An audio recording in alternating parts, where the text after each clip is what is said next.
Hey everyone, this is Dean from Paranormal Pickers. Just getting ready for our next Paranormal Picker adventure.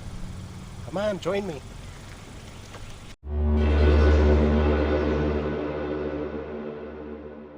Good evening everyone. This is Dean with Paranormal Pickers, Season 3, Episode 3.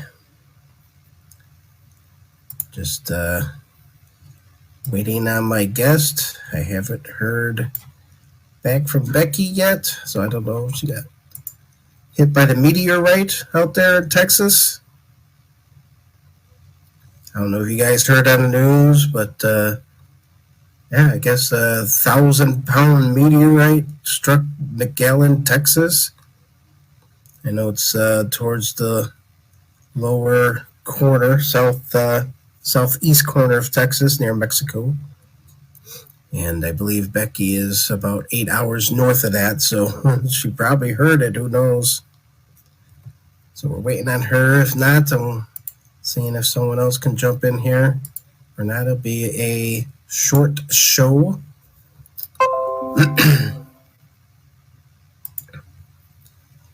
So just give that a moment or two. It's been one of those weeks. Actually, today is the anniversary of my brother's passing.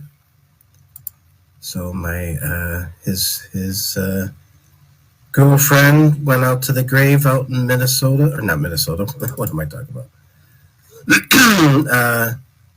St. James, Missouri, where 21st in 2016, and so yeah, she went out and put up some St. Patrick's Day stuff on his grave.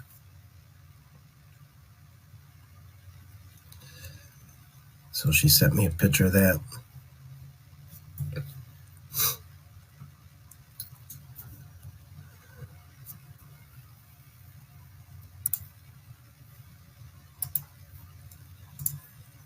So yeah, just give it a moment here. So I do want to talk about. Actually, can you hear me all right? Everything's working here. As you see on the bottom here, it's please check out Midnight Screams on our Ghost Head Soup YouTube page. Been uploading some video content with George's writings, just little things that he jotted during his 1,000-word night writing courses. And so we're putting that on there. So please check it out. Like, subscribe, as they say. No one's coming into the studio yet. So again, not sure what happened.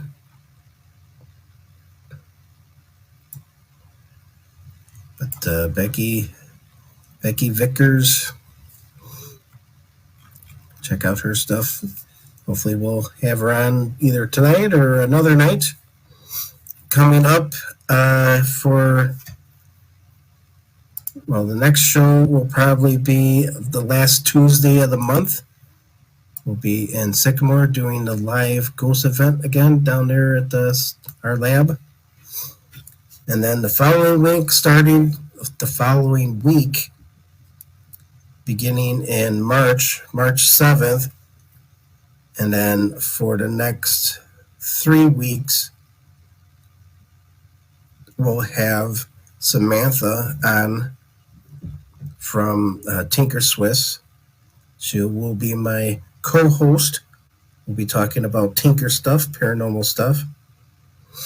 And then the end of March, I'll probably be going live in Alabama. And then in April, for the next 3 shows after Alabama, we'll bring Sam back on and finish up the Tinker series that we're planning on. So stay tuned for that. In April 25th, we'll do a Broadhead Manor episode, because we'll be doing the Spirits and Springs event. and then we'll wind out season 3 and the first Tuesday of May. And I do have a guest coming on. So without further ado, let me bring this gentleman on. Good evening, Dale Kaczmarek. How you doing? Pretty good. The great, wonderful. I don't think my phone is plugged in here. Let me see.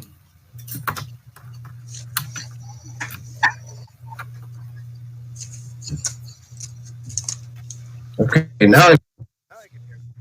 Can you hear me? Yes, I can. Yeah.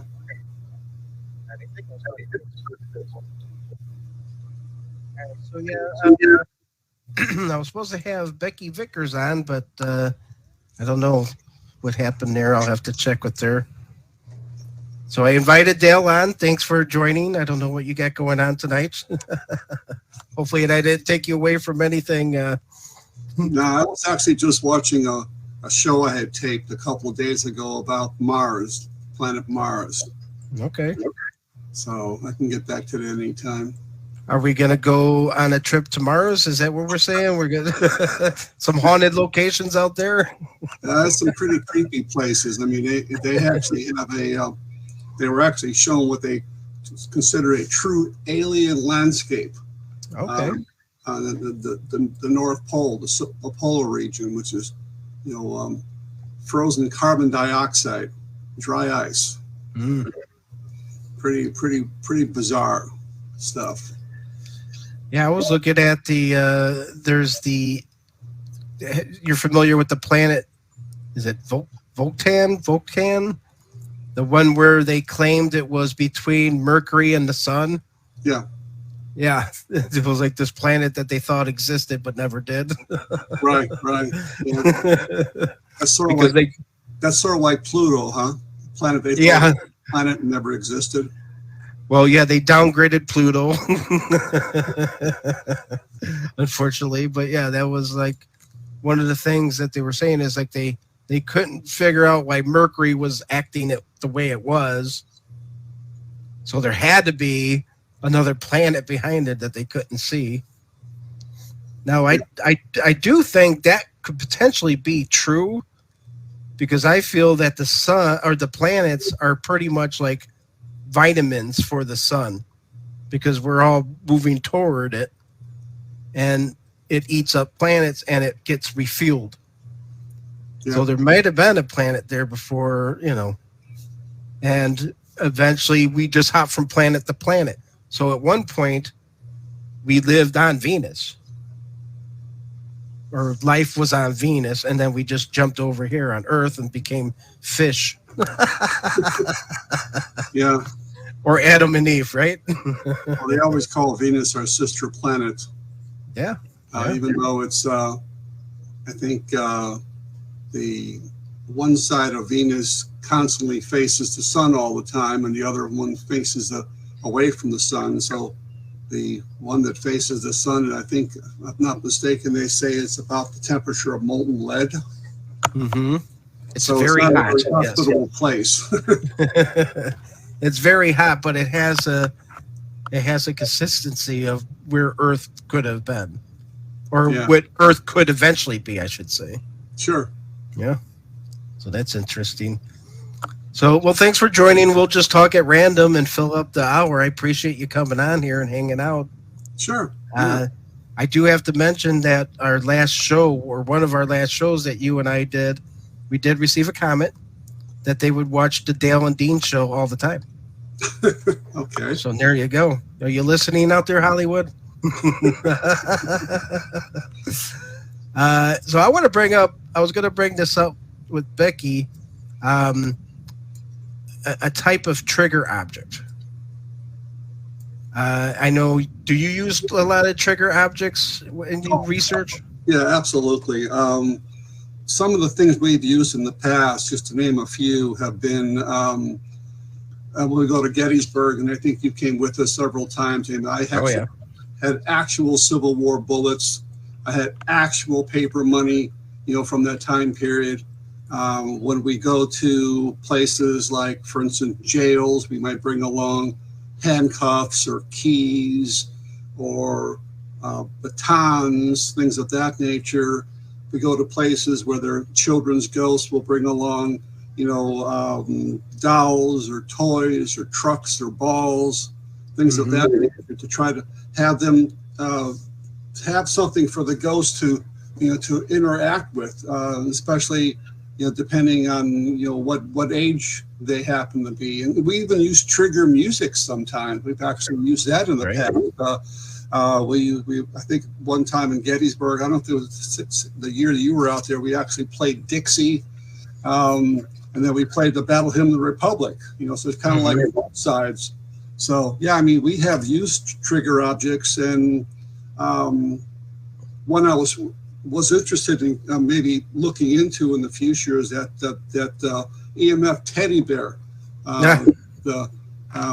You kind of put somewhere, and children's ghosts could touch it or play with it, and it might interact, and the lights would go off and on and so forth. But yeah, we've used trigger objects in the past. Right. Well, one of the things I like to do is peruse old newspapers, and I came across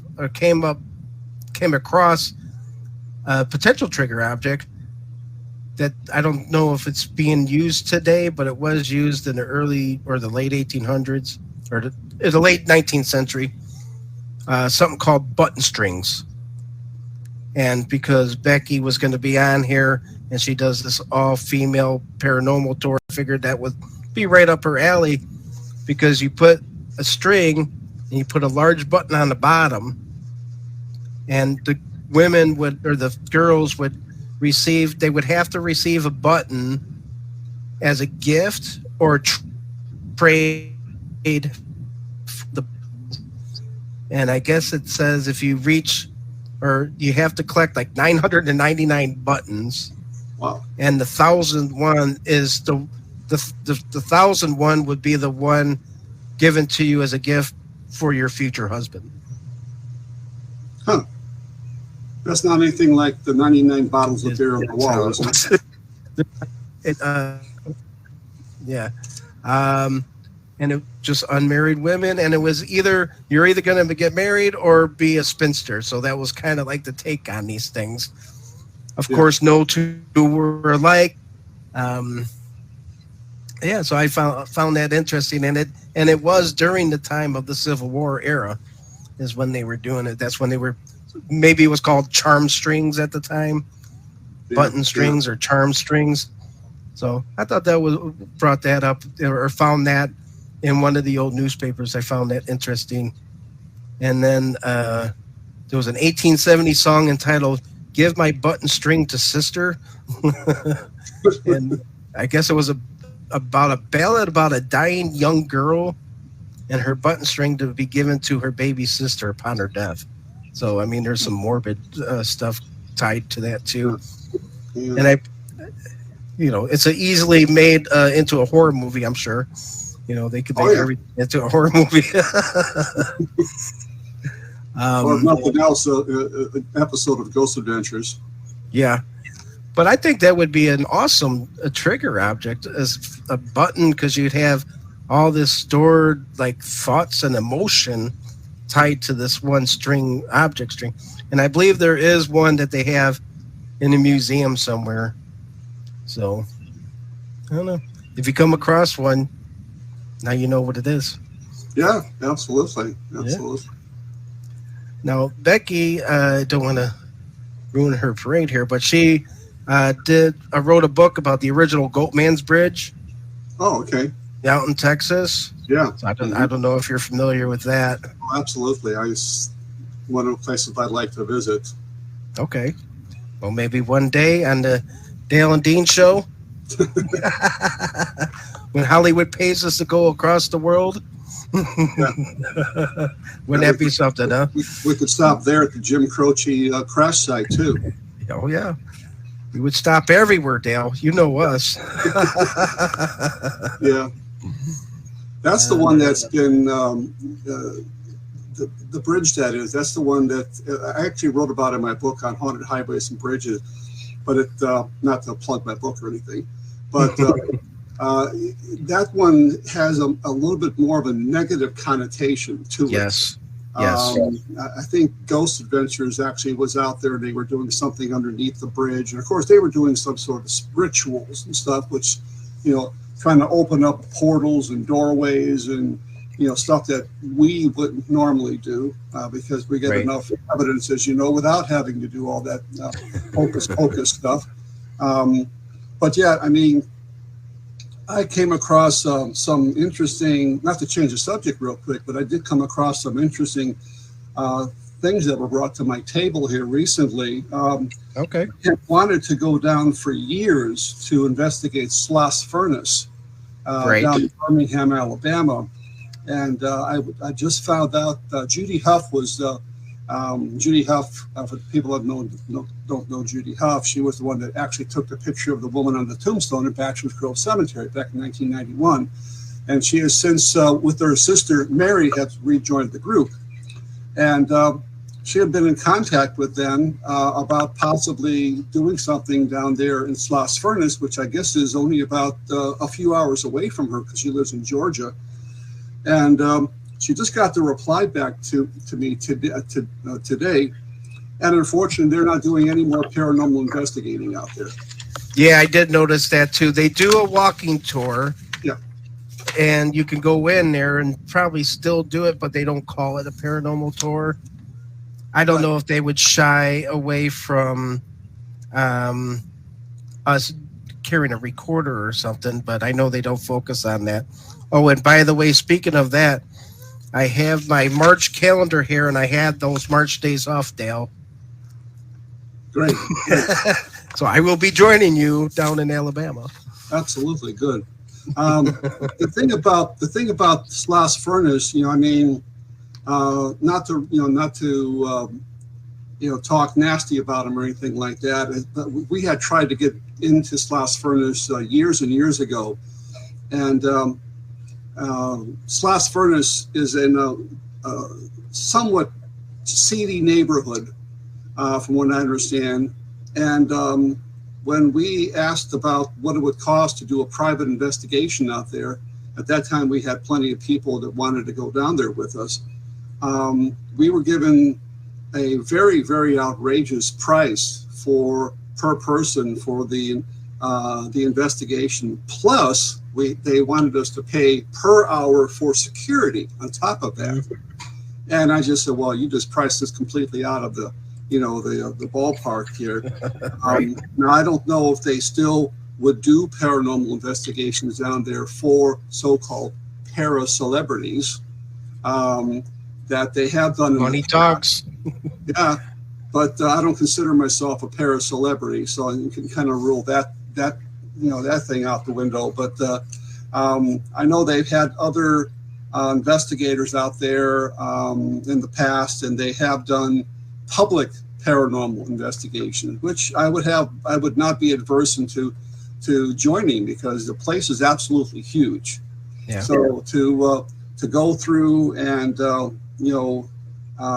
run across another group of people in that place that's investigating the area that you're wanting to investigate is probably slim and far between, because it's just so spread out. Just like Trans-Allegheny and other places, even Waverly Hills are just huge places. Brownsville and other places where we've done public investigations in the past and never had a problem with contamination or anything like that. So I guess that's something we could always watch out for in case they do come up with anything like that in the future, some sort of para-celebrity event that they would do, like a it's like a kind of a meet and greet, and then do something afterwards with an investigation. I mean, I would still like to maybe one year just go down there and take the 2-hour, walking tour of that area, just to take pictures and, videotape. I mean, who knows? You might see something, Exactly. You might see something or record something. And I've had that happen in the past when we're recording, kind of the spiel, talked about by the guides. They're saying that this happened here, and all of a sudden we get back and review with headphones, and bam, there's an EVP, there's a disembodied voice, there's something on video. So I know Judy Huff and I have been talking a lot about, she's going to be joining us down in Alabama for at least one full day, Saturday going into Sunday. So she's going to be meeting us there somewhere, and we'll pick her up somewhere, go back to the cabin, and then then from there that'll probably be during the day. Then we'll go into Florence and do something, and then we'll investigate spook like that evening. Should I bring my banjo? How about a ukulele? You have one of those? Alabama, yeah. Yeah, exactly. Sweet home Alabama. But we have been kind of kicking around the idea now of doing something maybe somewhere this year into parts of South Carolina and Georgia that we wanted to investigate, like go into Fort Sumter, where the Civil War began, going into Atlanta, Savannah, Andersonville Prison. Also, there's a ghost light in Screven, Georgia, that I'm familiar with. And she knows, she also came up with the idea about going to the old Charleston Prison in Charleston, South Carolina, a very well-known haunted site out there. And she's up for that. So I just have to get some people interested to do that. I don't know if we'll do that this year. I mean, we got so much on my plate this year with my trip to England, a trip to Alabama, and other things that I'm going to want to do. I mean, it's a possibility that we might be able to do that as well. But that's been something I've been wanting to do for a long time, is to visit the Deep South because of the Civil War connection as well. Yeah, and I talk to Laura all the time, and her and Melissa went down to Georgia last year, and Laura just all she talks about is going back because they went into the trenches where some of the soldiers were. They met up with another paranormal team out there, and they were doing stuff out there. Yeah, she wants to move there. That's how much she likes it. Yeah. And so I know two people that would follow you down there. Of course, Laura, Melissa, and of course, most likely me. Yeah. Definitely. I've been to Savannah. Yeah, Savannah is just I haven't awesome. been to any of those. I've never. In fact, I don't think I've ever was to Georgia, except back in 1959 when my parents were going into Florida for a vacation, and we passed through Georgia. Wow! And that's about it. And we went to like Cape Canaveral, and we went to St. Augustine, Daytona Beach, Miami Beach, Weeki Wachee. We went to. What's that? But you weren't a young ghost hunter then.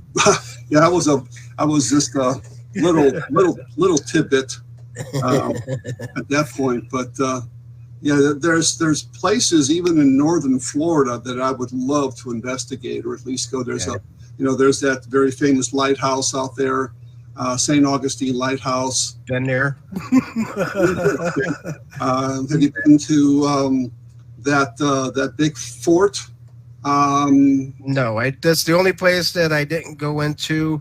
Yeah. The Huguenot Cemetery is where I got the spirit tree photograph from. The lighthouse, of course, but anything in St. Augustine is intriguing to me. Yeah. Savannah. Of course, in Georgia too, you got St. Bonaventure Cemetery. Been there. That was awesome. Awesome, yeah.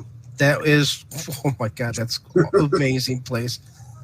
Savannah itself, I've been to the Moon River Brewery. We didn't do any investigating. We just sat there and ate, but Savannah is just a gorge. I mean, you can't, it's amazing. Amazing place. Plus you got the cemetery downtown. You got all the B&Bs out there.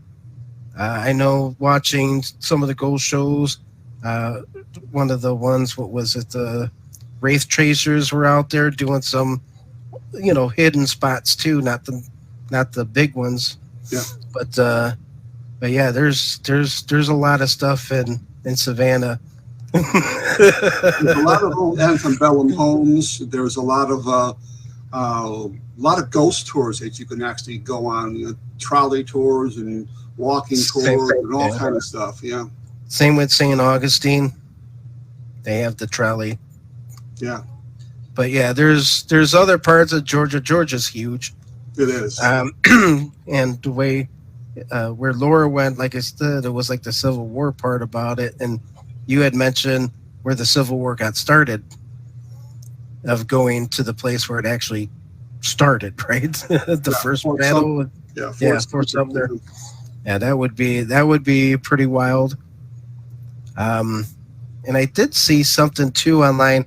They're gonna do something at Fort Mifflin. Is that like a paranormal events? No, it's somebody. They're doing like a live show, and then you can go there and a sleep out. It's a sleep out in Fort Mifflin or whatever it's called. Yeah, we actually did an investigation years ago in Fort Mifflin. We were out there with, I think, a total of about 5 of us. So very, just our group, very, very small. Jim Graychick was with us. A couple people you don't know, Rob Herring from Hunting Haunts, and what's her name? I can't think of her name. Her last name was Kaysen. And I think Lisa Crick was out there with us, and myself, and it was so neat.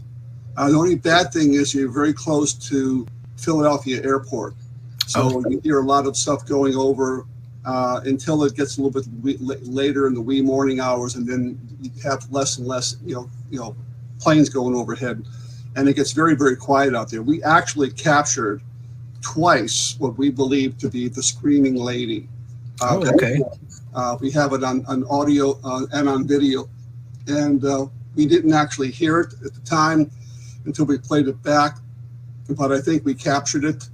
I would love to go back there again. It was so neat. Not only did you get your investigation, your admission included the investigation, but it included breakfast the next morning. And one of the people went up there.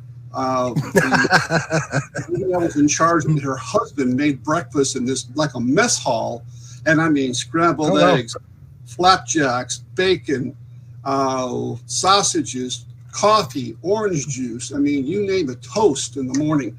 And he just kept saying, "You just let me know when you want me to stop cooking." I couldn't believe that. I don't know if they still do that, but I mean, it was amazing, an amazing place, and it's one of the places I wouldn't mind going back to sometime in the future. Yeah, I always like that place. And back to the screaming lady, did you look to see if you needed to let someone loose out of a? we were actually in the. Have you ever been there before? No. There's a section called the casements, which are underground bunkers, so to speak, which they initially used to store gunpowder and ammunition and stuff. So if, the shell came lobbing over, it wouldn't blow up the whole fort. Eventually, they used some of the casemates for prisoners of war, and they were in there. Now, both times that we recorded, we were doing an EVP session, or we were just, maybe just sitting around, and we had the cameras going. We had Sony night shot cameras going, and both times in the casemates is when we heard this scream, and which is really kind of cool because it kind of like coming down, it almost like echoes down these chambers. Oh yeah, that's cool. I'm really surprised we didn't hear that. It wasn't really loud as far as decibels, but it was definitely recorded. And I think since our entire group was with us, there was nobody else out there. I think we may have captured something. So yeah. And the scream was extremely loud on the recorders, but not through your ears. Well, no, we didn't hear it at all with our ears, so it wasn't a disembodied voice. But when we played it back, it's in the background. You hear it like, you hear that kind of sound in the background. It's definitely a female scream of a voice, something, and we heard it. We recorded it twice in two different case mix. We also had picked up a couple of interesting night shot camera, infrared cameras that we were using, another Sony camera. We got some shadow figures we actually caught in the doorways down in the casemates, which I snapped. And then, of course, when you snap it, you get to review it instantly. Whoa, something right there. Took another picture. It's gone. It's just that quick. Yeah. But there was some interesting things. And there were a number of casemates, including the one we kind of squeezed down to get all the way down to the end, which there were a couple of people that wanted to go even a bit further. And I said, well, you're a lot skinnier than I am, even though I was kind of skinny back then, or skinnier, I should say. I said, I wouldn't go back there, but he squeezed his frame back there. And we felt like things were being tossed at us like little pebbles. We kept hearing that. And it was coming from the entrance, so it wasn't like anybody trying to play games with us inside there, the investigators. It just was kind of like you could hear the, like little pebbles being tossed at us. And it wasn't. There was no water drippings in there, so it wasn't. We didn't mistake water for that. It was actually something that you would actually hear like kind of skipping across. Was there any bats? In the place where we were, no. Okay. No.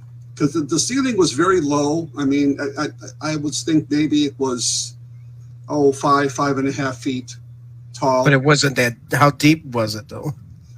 You maybe walked in there maybe about, 30 feet, something like that.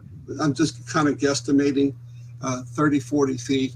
Now, there were other nooks and crannies that might have went back a bit further, but we didn't want to explore those. We wanted to stay in areas that were, more accessible. Right. Yeah. Yeah, I wouldn't go in there.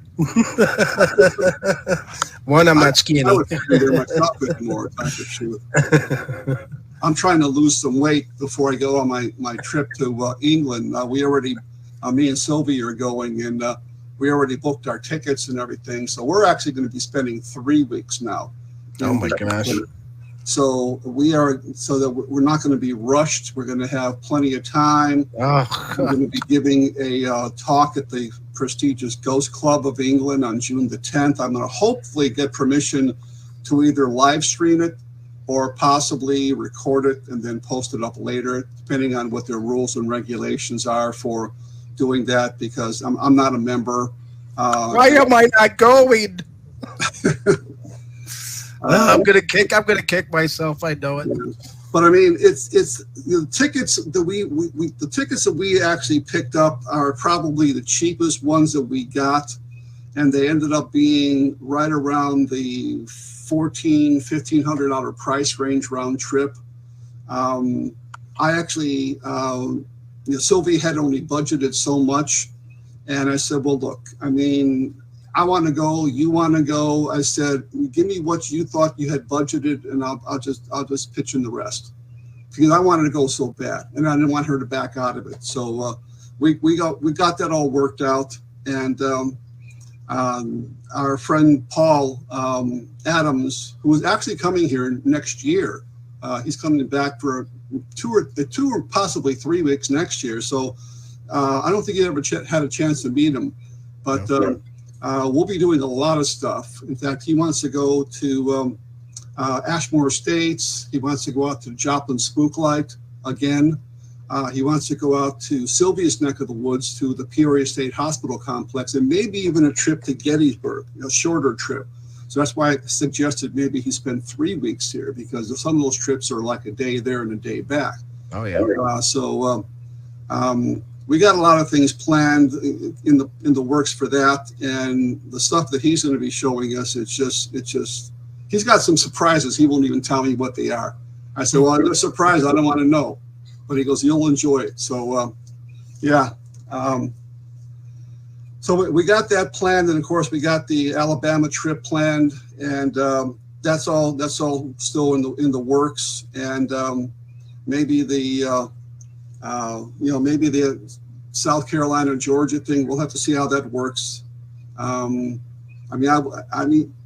I would go. I mean, I got the cash and I got the time, and it's just I just have to do as much as I can here to go as places are on my wish list, so to speak. And those places in Georgia have been in my wish list for many years, and even South Carolina. In fact, the guy who is putting together this trip for us for Alabama and allowing us to use the cabin for free for those days we're going to be down there. He lives in South Carolina in Benton, so he would probably join us on that trip because some places he's never been to either. So he'd probably join us for the South Carolina and Georgia section of that. I don't know how much time I would delegate. I mean, if I had extra time, I wouldn't mind hitting some of those places in northern California, northern Florida that I've never been to, the St. Augustine Lighthouse and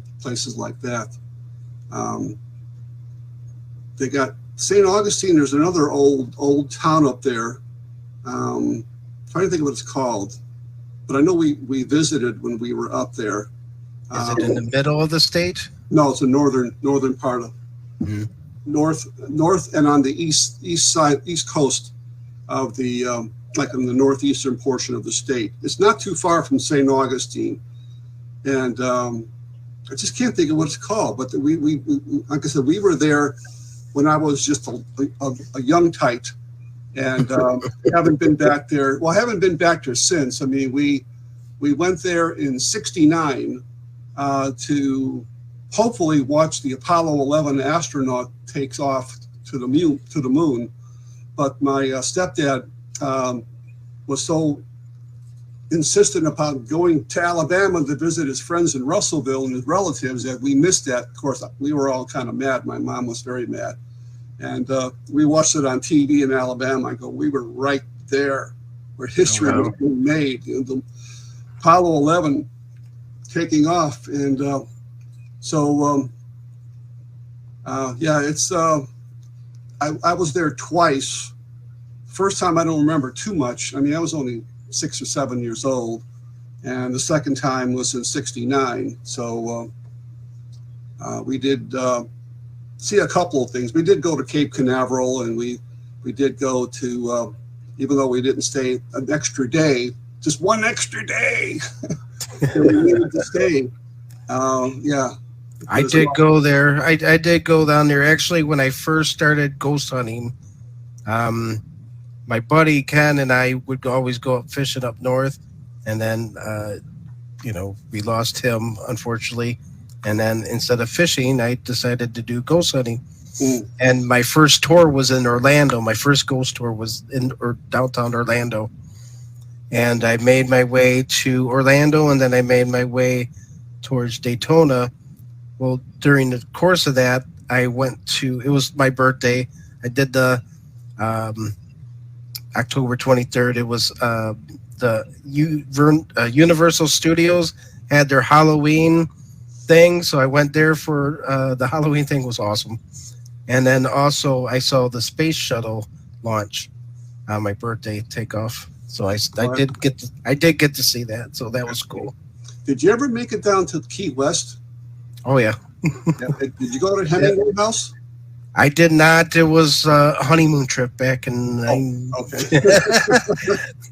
I was married at the time, so yeah, we got in there and stayed at one of the hotels. We didn't do too much out there; just watched the sun worshippers, and that was about it. Yeah. Yeah, I would go back definitely. Yeah, the Ernest Hemingway House is obviously supposed to be haunted by, the Ernest Hemingway who committed suicide. Very famous author. Oh yeah, but he committed suicide in another state, didn't he? He was up like northwest, wasn't it? Yeah, I believe so. But I mean, that was always one of his. Yeah, that was his hangout. Yeah, hangout. Yeah. When I was down there, ironically, there was Tropical Dean going on at or Hurricane Dean, and it actually by the time I got down there, it was reduced to Tropical Dean. but I was like, of all the names, Yeah. I'm going down there and it's named it, And you couldn't reach out to your fellow Deanian to say, "Hey, get away from here." No, it settled down and went to. I settled down. It did, yeah. It didn't full blown hurricane. It was reduced to a tropical storm before it touched land. So, That's good. so yeah, it was funny though. Yeah, I mean, I've always wanted to go back down to Tennessee again, because there was a couple of places during our Tennessee trip in 2021 that we didn't get a chance to actually investigate or even see. Which one of them was the Bell Witch Cave, which I don't know if it's ever going to be opened again. I mean, every time I call there, all I get is a recorded message. So, Steve Literal from Tinker Swiss Cottage. I mean, he doesn't live too far away from there, and he actually came along with us to the gates, at least, of where the Bell Witch was, and I was able to kind of use my zoom, but I couldn't even see the cave from where I was at. It was kind of like around the bend. But he did help us investigate Fort Donelson out there, which is part of the Civil War. Yep. And we kind of hung around for a day. We went out to the old Bell family cemetery, where a lot of the old Bells are buried right on there where the site of their old farm used to be. Right. Kind of cool. And then to Bell Woods Cemetery, where they got most of the larger upright markers, and then their cousins and second cousins, third cousins, and all the way down the line are all buried in there too. We didn't actually do anything there, but we did go to the Bell family cemetery. I thought that was pretty amazing. It was just like going between two rows of it would have been a perfectly Dean and Dale trip, D trip, kind of like going between two rows of like cornfields, just driving in between, and all of a sudden it opens up a couple of trees and you see some flat markers, and they've got John Bell and all their names right on there.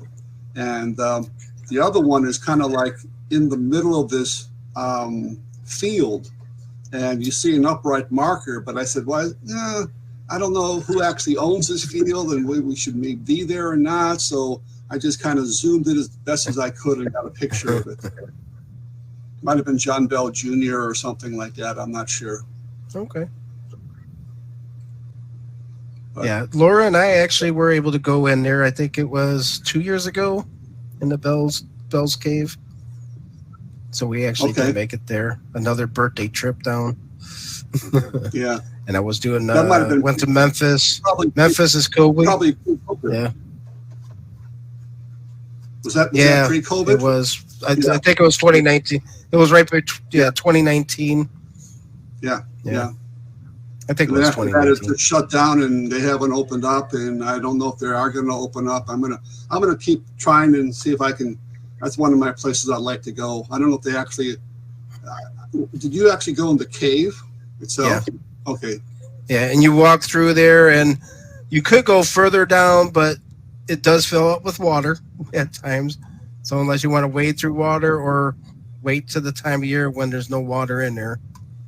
So you can go further in there, but again, I had my breathing issue, and Laura had she was going to have her knee surgery.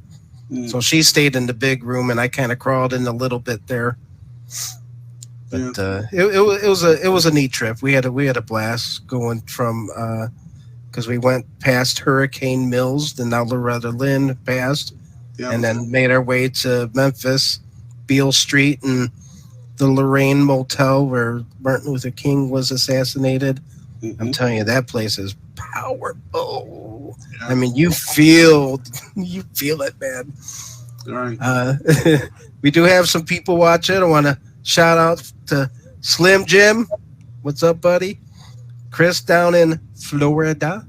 Yeah, we're talking about traveling, and she's probably going, why aren't you coming down to visit us, Dave? So one day, Chris. Victoria's on, I believe. Ron waved and said hi. And then also he said, Nicole also. I think he mentioned that when you were talking about coming down, the chap coming back over next year. Yeah. and doing some stuff in South Carolina and something with Nicole also. I think he mentioned that at that time. At that time. Yeah, Nicole Strickland, who was my California state coordinator, she wrote a number of books on the Queen Mary. She's got her own podcast and Oh yeah. everything too. And she's, as of right now, she's looks like she might be coming in before visit, which I don't know if it's going to coincide with Paul's visit at the same time. But then we also had planned to maybe go to California in 2024 to investigate, the obviously the Queen Mary, Preston Castle, check out some other places like the Whaley House, and maybe even go up and touch into the Sarah Winchester Mystery House, which they actually do allow paranormal investigations up there now. Mm-hmm. When I was there in '87, I believe it was, for a UFO convention, they were not at that point allowing any type of paranormal stuff. I mean, you could go through and take all the pictures you want. They did talk about, some of the paranormal stuff, that obviously, she was told by a psychic to keep building on there forever, and then the ghost would leave her alone and all that. They showed the seance room and all that good stuff, but nothing until recently where they allow groups to go in there.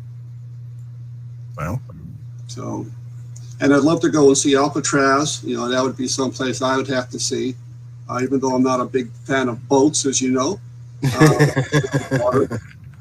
But it's just a short little trip across the bay. Yeah, you could see it from the shore. I've been to Fisherman's Wharf. I've been across the Golden Gate Bridge, and not for paranormal stuff, but hanging out down there while waiting for my. Because this was actually 9/11. During 9/11, it was December, so a few months after 9/11 happened. And my buddy works for United, and we were going to fly out there because there's a buddy pass you could fly for free. But then they stopped doing the buddy passes because of 9/11 and the terrorists and stuff. Yeah. So then I had to fly ATA. Oh God! Okay. And I think I learned how I used to like flying, but not anymore because of that. And so yeah, I had to wait for my red eye to come in, and I'll tell you, man, it felt like I was on a bus in Tijuana with chickens flying all over the place, and I'm like, oh my God, get me home. Well, that's like when we go to England. I mean, we're supposed to leave at the 6 p.m. flight, and then we're supposed to get there the next day at 7:50 a.m. So I wanted to get a little bit later flight, so we could get there maybe say at 10 or 10:30, since we got 3 weeks, and we could kind of rest a little bit more. But I guess we're going to have a kind of a longer day that first day, but kind of do some stuff nearby. And then on the way back, it's really kind of crazy. I think, if I remember correctly, we have I think it's an 11 o'clock flight, and we get back in Chicago at 2 p.m.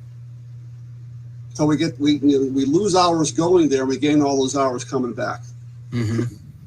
So it seems like it's only really a 2-hour flight, but still really 7-hour, 8-hour flight.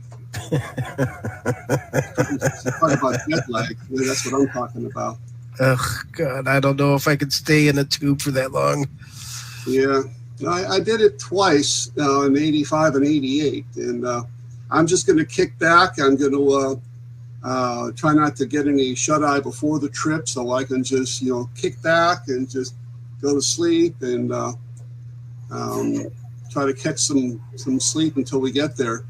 I guess we're going to be getting on the way there, we're going to be getting dinner and breakfast, and on the way back, we're going to get lunch and snacks, whatever that means. It means peanuts. Probably. Peanuts and bologna sandwiches. Which was nice is flying with my friend in United. We flew out to Virginia and got business class and first class. Just whatever seats are available. Yeah. So here am I sitting in a nice first class seat. You can move the TV in front of you and just They actually gave you forks and knives, like real ones. They give you the moist towelette on your hot towel, and That was awesome. yeah. We got two adjoining aisle seats, across from one another. I wanted to get the aisle seat because I said, in case I have to use the restroom, I don't want to be jumping over people and everything, and so I can just get on the aisle and go down to use the restroom. Yeah. And I'm already seeing, I don't need to look out the window or anything. I've already seen that. I've been on enough flights, so it's not a big thing for me to look out the window anymore. Just want to get some rest. Well, it's going to be all water. So yeah, all water. Yeah, it's going to be all dark water. You ain't going to see much of anything out there. Oh, God. Oh, yeah, because it'll be at night, right? Yeah. Oh, God. American Airlines. I don't know. This whole fear of being trapped that I've developed is, it couldn't have come at a worse time because I want to go so bad. But I don't know. Yeah. I don't even know if I could take the time off, to be honest with you. Yeah. Interesting. It was kind of Sylvia's idea to maybe extend the trip, for another three or 4 days and make it a 3-week trip. So, then we got, we could probably add more things and take our time seeing things and not being rushed. And so I said, that's fine. I'd rather not rush. I'd rather see, what I can see and whenever we can see it, and let Paul, do the itinerary because he knows everything around there. So, that's going to be neat. It's going to be a neat thing. But like I said, we got some other trips coming up. Like I said, probably next year a California trip, maybe another trip to Gettysburg with Paul because he wants to maybe go out there. So that's when we'll probably do some of the other trips, flying trips.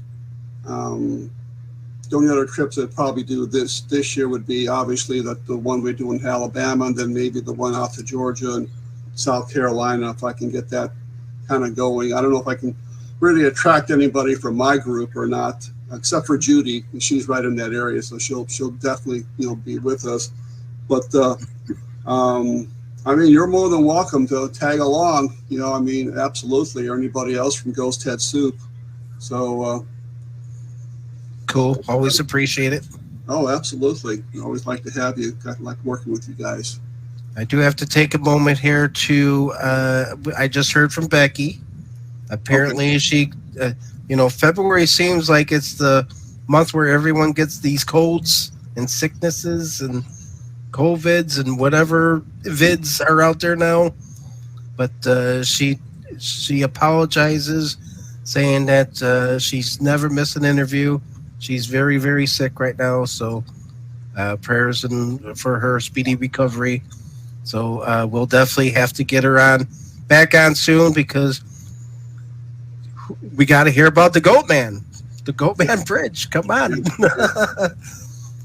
So we'll have Becky back on. Dale, I appreciate you joining me again. Got a few moments here. So in England now, one of the things that I wanted to do over there and why I'm going to probably kick myself if you have a chance to meet the crew from Most Haunted, Yvette Fielding and her crew. So that would be one of my things. I mean, I met the Most Haunted crew, man. From what I understand, it's more than 85% chance that we're going to be able to do that, probably almost close to 100. Because I'll tell you why, because Paul has so many connections over there, and he knows this guy named Richard Wiseman, who used to be, I think, either connected with the show or maybe their managers or something, and he knows him. He's like Paul and him know each other very, very well. So every time we have a Zoom session or something, I always kind of make sure I say, I kind of throw that in again. We're going to see Yvette Fielding and Cyril O'Keefe, right? Oh, yeah. That should be no problem at all. I said, well, maybe, just maybe, that day, since we got 3 weeks now, that day we actually are able to come up to meet them, not only just to have a lunch or a photo walk with them, maybe they can investigate with us in a site that we're going to be close to where we meet them. And he says that's something that they most likely would be able to do. So I would be able to investigate with that team for something. I don't know where it's going to be or where we're actually supposed to meet them at, but he's setting this all up right now. And hopefully I should have, an itinerary in the upcoming weeks or so, because when he came here, I had a really nice itinerary of like every single day laid out, where we're going to go every single moment of each day. And I'm hoping to get something like that so I have an idea of when we're going to meet them and where we might be when we meet them, that they might want to tag along with us and do a little mini investigation with us. So that would be pretty cool. So yeah. Yeah, it would be. Get your knocking and your accents going. You gotta say Astro Beans. You gotta talk. Yeah, and say schedule and. Like us in the Midwest can make fun of accents. Oh yeah, I know. And it's funny because when I was working at Chase Bank, and people would actually say, "Oh, where are you from?" And I'm like, just outside Chicago. Oh yeah, I couldn't tell that from your accent. And I'm like, wait, I don't have an accent. Yeah, you don't think you do, but if you go to California, you go to New York, or you go to Boston, you're driving your car and getting to your apartment. I mean, you can tell right away that you got a Chicago accent. I mean, they know that. But it's hilarious. Yourself? Oh, I ain't got no accent. What you do? Well, Mark Schwabi's got it, Chicago. You can tell from Mark when he talks. Yeah. So you got all your. So this is winter time. So I know you're prepping up for March, but have you got in and stuff that you've been.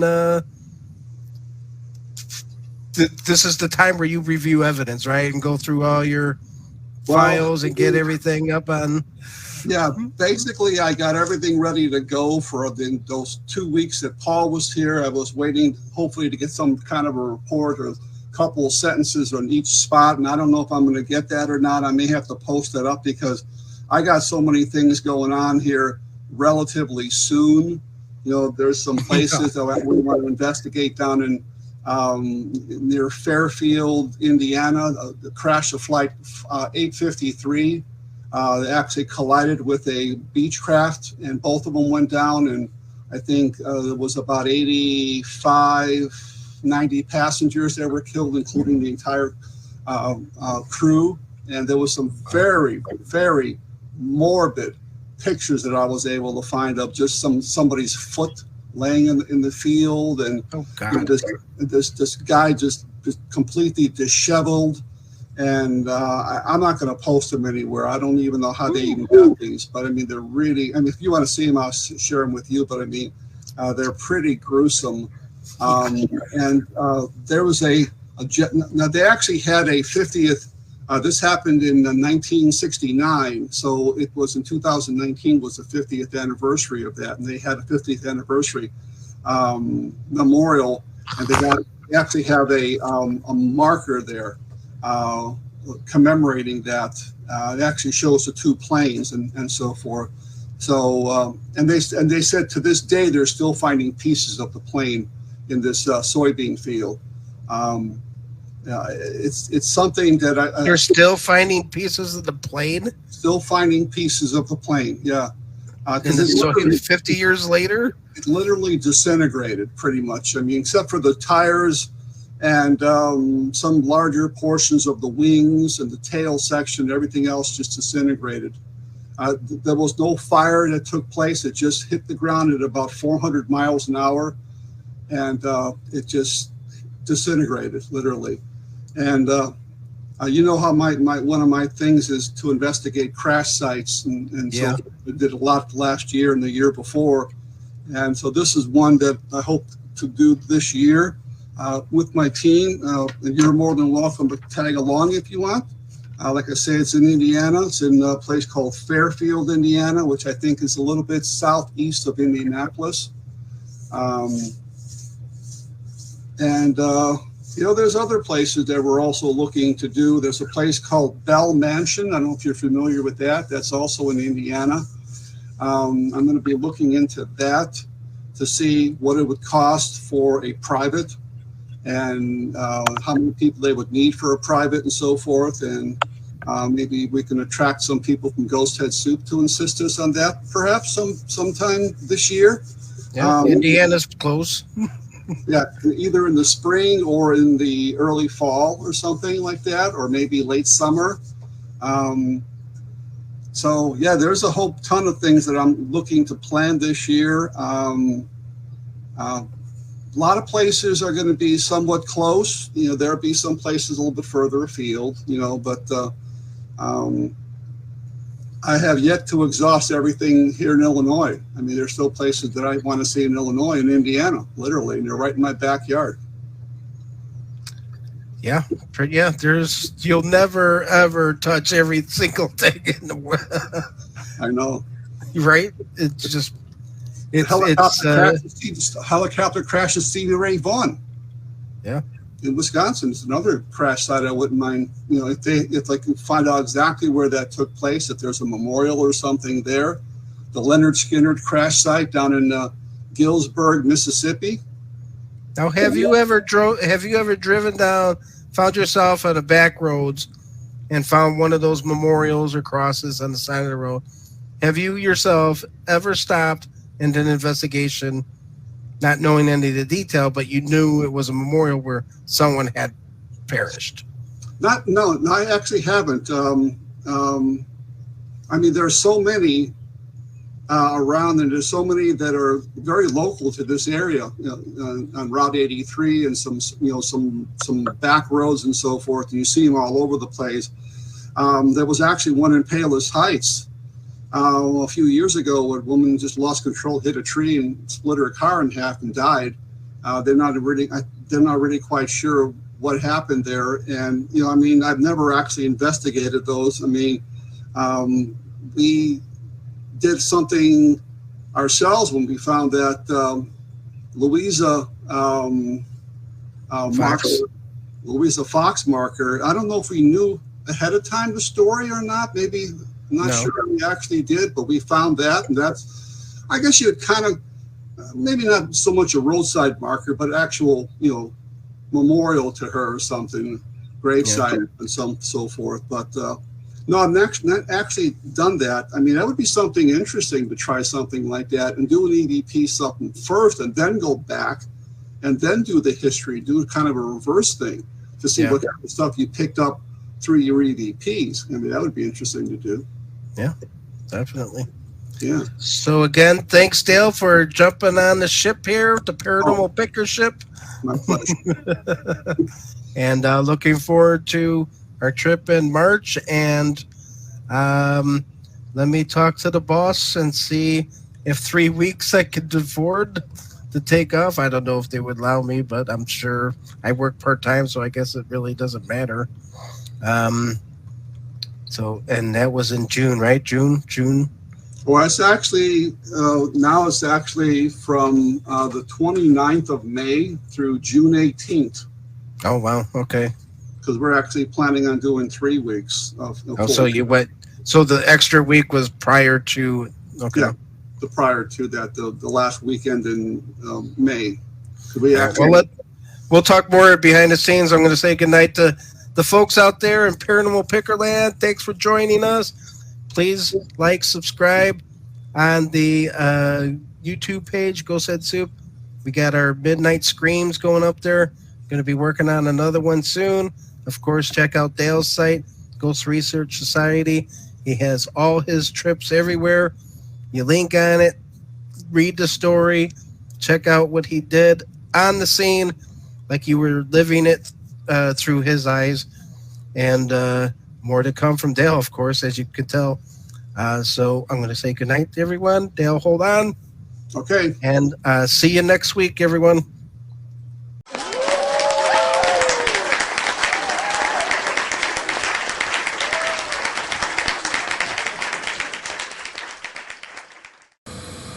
Oh, hey. Wow. Oh, hey everyone, it's Dean from Paranormal Pickers. Oh, I got the preview for the next episode. Oh, yeah. Here, take a peek.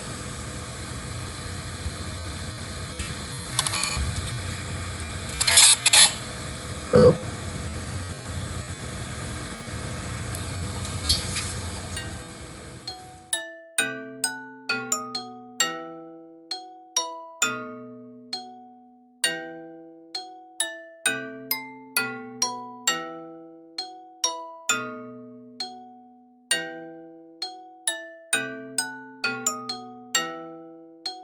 This place is haunted.